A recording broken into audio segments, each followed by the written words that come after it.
Deep in a green forest lived Panda. He was a very special bear, oh yes indeed. His fur was soft like a fluffy white cloud, and he had big black patches around his eyes. These patches made him look very wise. Panda lived in a cozy bamboo grove. Tall bamboo shoots grew all around him. It was a very peaceful and quiet home for a bear. He loved his home very much, you see. It was just right for a panda of his sort. Panda was a gentle giant, a truly kind soul. He would not harm even a tiny ant. His favorite thing in the whole wide world was bamboo. Crunch, crunch, crunch went his strong teeth. He munched on juicy bamboo shoots all day long. It was his breakfast, his lunch, and his dinner. Sometimes he would find an extra sweet stalk. That was a truly wonderful treat for him. He was a happy panda most of the time, a simple bear with simple, munchy pleasures. Every morning Panda would wake up slowly. He would stretch his big, fluffy arms wide. Then he would look for the tastiest bamboo. He spent many hours just eating and resting. Sometimes he would watch the butterflies flutter by. Their colorful wings were a lovely sight. But sometimes, just sometimes, Panda felt a little bit lonely perhaps in his quiet grove. He wondered if there was more to see, more than just bamboo, and more than just sleep. Panda often dreamed of exciting new places. He dreamed of tall mountains that touched the sky. He dreamed of sparkling rivers full of fish, though of course he preferred his bamboo. He dreamed of meeting other friendly creatures, perhaps someone to share stories with, someone to laugh with, someone to explore with. A friend would be a wonderful thing to have. These were the secret dreams of the fluffy panda, a longing for something just a little different. Not too far from Panda's green forest, in a small, cheerful house, there lived a little girl named Sana. Sana was small, but she was full of big energy. Her eyes were bright like shiny brown buttons. They sparkled with curiosity and with mischief. She had a smile that could brighten any room. Her laughter sounded like tiny bells ringing. Sana lived with her family, who loved her very much. Her house had a little garden with red flowers. She was a happy girl, always eager for a new day. Sana was a brave explorer, always ready for an adventure. She loved to wander and to discover new things. The world, to Sana, was a giant playground, full of secrets waiting to be found. She was not afraid of creepy crawlies, oh no. She thought spiders were rather good at spinning webs, and caterpillars were just butterflies in pajamas. Her heart was big and full of kindness too. She loved animals, trees, and even the grumpy old toad. The toad lived under a stone in her garden. Sana's favorite thing was to explore the nearby woods. The woods at the edge of her town were mysterious. She would pack a small bag with a juice box, and perhaps a biscuit just in case. Then, off she would go, on her little expeditions. She would follow winding paths and listen to bird songs. She would pretend she was a great adventurer, searching for hidden treasures or magical lands. Each rustle in the leaves was a new mystery. Each gnarled tree root a step on a quest. Sana often wished for a very special friend. A friend who loved adventures as much as she did. Someone who would understand her secret wishes. Someone who was kind and perhaps a little bit unusual. She imagined talking to squirrels and rabbits. She dreamed of finding a hidden, magical world. A world filled with wonder and excitement. She felt that something truly amazing was about to happen. Little did she know her wish was very close indeed to coming true. One sunny morning, Panda wandered a bit further than he usually did, you see. He was looking for extra crunchy bamboo stalks. The crunchiest ones sometimes grew near water. He followed the sound of gentle, rushing water. Soon, he found himself near a pretty waterfall. The water tumbled down shiny, mossy rocks. It made a soft, whispering sound as it fell. Panda had never been to this exact spot before. It was a lovely, cool place, full of ferns. On that very same sunny morning, Sana was exploring. She had decided to follow a new little stream. The stream gurgled and chuckled as it flowed. It led her deeper into the woods than usual. She pushed past leafy branches, her eyes wide. The sound of falling water grew louder. "A waterfall," she whispered, full of excitement. She tiptoed closer, eager to see its beauty. She loved the music that waterfalls made. It was like nature's very own song. And then, it happened. A most marvelous meeting. Panda was sniffing a particularly green fern. Sana carefully peeked from behind a big old tree, her eyes opened wide like saucers. There, right in front of her, was a huge, fluffy panda. Panda heard a tiny gasp and looked up. His big, gentle eyes saw a small girl, a little girl with bright, curious eyes. They just stared at each other for a moment. The world seemed to stop, just for them. Panda had never seen a little girl so close. Sana had only seen pandas in her picture books. Panda thought, she is very small and not at all bitey looking. Sana thought, he is so big and fluffy like a giant teddy bear. A little smile started on Sana's face. Panda gave a soft, rumbly sort of sigh. Then Sana, being brave, took a tiny step forward. "Hello," she said, her voice a little shaky. Panda tilted his head. "Grumph," he replied softly. It was the start of something quite wonderful. Panda and Sana soon found they liked each other. Panda showed Sana his favorite bamboo. Sana showed Panda her shiny red skipping rope. They tried to teach each other their games. Panda was not very good at skipping, you understand. His big paws got tangled in the rope. Sana could not eat bamboo, it was too tough. But they laughed and laughed, having such fun. Then, as Panda sniffed near an old hollow log, he nudged something with his nose. It was papery. It was not just any old piece of paper. Oh no, this paper was special. It shimmered faintly, like moonlight trapped on a forgotten page. Sana carefully picked it up. It felt warm. There were strange lines and symbols drawn on it. It looked like a map, a very old map. The map showed paths they had never seen. It showed a place called the Giggling Grove, and something marked with a tiny golden star. What could it be? Their hearts beat faster. The map seemed to call to them, to invite them. "The Giggling Grove," Sana read out loud. "That sounds like a fun place," she exclaimed. Panda rumbled in agreement, his eyes shining. He had never heard of a Giggling Grove before. It sounded much more exciting than his usual nap spot. The golden star on the map looked very important.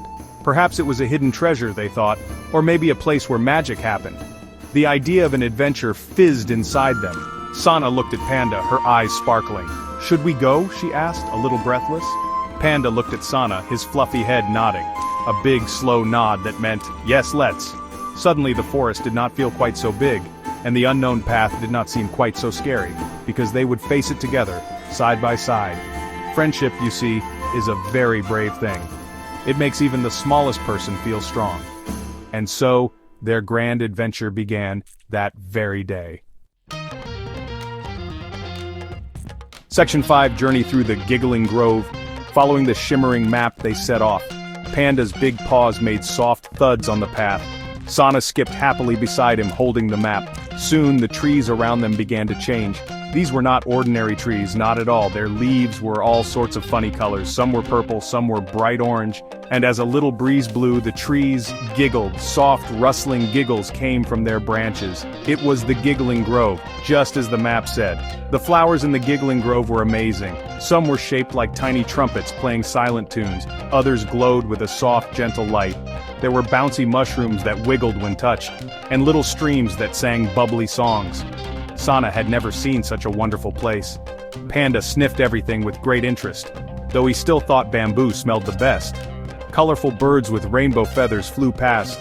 Everything felt alive and full of joy. They met some very peculiar creatures too, tiny furry squirrels with fluffy striped tails. These squirrels chattered and offered them sparkling nuts. Panda politely declined, but Sana tried one. It tasted like sunshine and honey, she said. There were also plump little beetles wearing leafy hats. They rolled along like tiny green marbles. These creatures were all very friendly and waved. It seemed the Giggling Grove welcomed its visitors, especially kind visitors like Panda and Sana. The path was sometimes tricky, full of twists. Sometimes there were big roots to climb over. Panda, being big and strong, helped Sana. He would gently nudge her up with his soft nose. Sometimes there were narrow gaps between rocks. Sana, being small and nimble, squeezed through first. She would then call back to Panda, "This way." They helped each other, and they shared their snacks. Sana shared her biscuit. Panda shared some soft leaves. Their journey was filled with laughter and teamwork. Oh dear, the lost melody of the sunbird. After walking for a long, long time they arrived. They came to a beautiful sunlit clearing. This must be the place with the golden star. The map had shown it right in the middle. In the center of the clearing stood a tall golden tree. But something was not quite right, they felt. The air, which had been so joyful before, now felt a little bit quiet, a little bit sad. Even the giggling of the trees seemed softer here. Panda and Sana looked at each other, puzzled. Then they saw it, a small bird perched on a branch. It was a sunbird, with feathers like spun gold. But its feathers drooped, and its head was bowed. It looked terribly unhappy, quite forlorn. Usually sunbirds sang the most beautiful songs. Their melodies filled the air with pure magic. But this sunbird was silent, not a peep. Tears like tiny dewdrops welled in its eyes. Sana's heart felt a pang of sadness for it. Panda rumbled softly, sensing its sorrow. "What's wrong, little bird?" Sana asked gently. The sunbird looked up with a mournful chirp. It tried to sing, to tell them its trouble, but only a weak, scratchy sound came out. The sunbird had lost its song, its beautiful melody. It had woken up that morning and its song was gone, vanished like a puff of morning mist. Without its song, the sunbird felt empty, and the magic of the giggling grove was fading. The glowing flowers seemed a little duller now. The vibrant colors of the grove were dimming.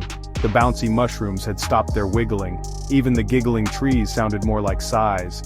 The sunbird's song was the heart of the grove. It kept everything bright and cheerful and magical.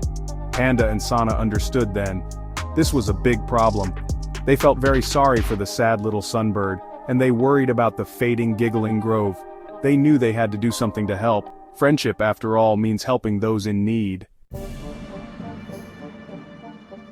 Panda sat down with a thoughtful "Hermf." He looked at the sad sunbird, then at the grove. He remembered something his grandpa Panda once said: bamboo was not just for eating. Oh no, hollow bamboo, if cut just right, could make music, like a flute making sweet whistling sounds. Perhaps, just perhaps, they could make a sound that might help the sunbird remember the shape and feel of its lost song. Panda looked at a patch of thin bamboo nearby. Sana too was thinking very hard, her brow furrowed. She remembered her grandmother singing old lullabies. Sometimes if you hummed a little bit of a tune, the rest of the song would just pop into your head. Maybe the sunbird's song was not truly gone. Maybe it was just hiding, faint and far away, like an echo, waiting to be heard properly. If they could just catch a tiny piece of it, a tiny whisper of the lost melody, then perhaps the sunbird could find it again. They needed the right tools for their plan. Panda knew exactly which bamboo stalks to choose. Not too thick, not too thin, just perfectly hollow. He would need to make small holes in it carefully. He had strong claws, but he would be very gentle. This was important work, delicate work for a panda. He would fashion a simple flute, a bamboo pipe. He hoped it would make a sound sweet enough, a sound that could coax a melody back to life. He set to work with great concentration. Meanwhile, Sana had an idea about finding that echo. She spotted a tall, sparkling rock nearby. It rose high above the trees in the clearing. If she climbed to the very top of that rock, perhaps she could hear things others could not, like the faintest whisper of the sunbird's lost song, carried on the breeze from far away. It was a bit scary. The rock looked very high, but Sana had a brave heart, full of hope. She decided she would try for the sunbird. Panda worked with surprising skill for such big paws. He selected a slender piece of green bamboo. He used a sharp stone to carefully bore little holes. 1, 2, 3, 4, tiny, neat circles. He blew gently into one end. A soft note emerged. It was not perfect yet, but it was a start. He adjusted the holes, his brow furrowed in thought. He remembered the sounds of the wind in the bamboo. He tried to make his flute sound just as sweet. He wanted it to be a sound of hope. Sana, meanwhile, began her brave climb. The sparkling rock was steeper than it looked. Her small hands searched for good holds. Her little feet found tiny ledges to stand on. Panda watched from below, his heart in his mouth. He rumbled encouragement, a soft, worried sound. Sana kept going, thinking of the sad sunbird. She was determined to reach the very top. Higher and higher she climbed, towards the sky. The wind whispered around her, tugging at her hair. Finally, Sana reached the flat top of the rock. She stood there, small against the big blue sky. She closed her eyes and listened with all her might. At first she heard only the wind and rustling leaves. Then, very faintly, she heard it. A tiny thread of music, so quiet like a dream you almost forget. She hummed it softly. La la lee. Down below, Panda heard her faint humming. He quickly put his new bamboo flute to his lips, and he played the notes Sana was humming. The sound of Panda's flute was surprisingly sweet. It was gentle and clear, like a bird's call. The notes floated through the clearing. The sad sunbird on the branch tilted its head.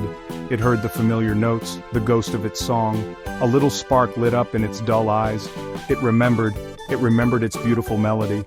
The sunbird took a deep breath, and then it opened its beak and began to sing, loud and clear. Its true song, full of magic and joy, filled the air. As the sunbird's glorious song soared through the air, magic flooded back into the giggling grove. The drooping flowers lifted their heads, vibrant once more. The glowing plants shone with a brilliant light, the bouncy mushrooms started to wiggle with delight, and the trees, oh the trees began to giggle loudly. Their laughter was full of happiness and relief, the whole grove seemed to sigh with joy. Panda and Sana watched, their faces beaming. They had done it, they had helped save the day. The sunbird flew down from its branch fluttering, it circled around Panda and Sana, singing its thanks. Its golden feathers shone brighter than ever before. It landed gently on Sana's outstretched hand. Then it plucked one of its own sparkling feathers, a feather that shimmered with all the colors of dawn.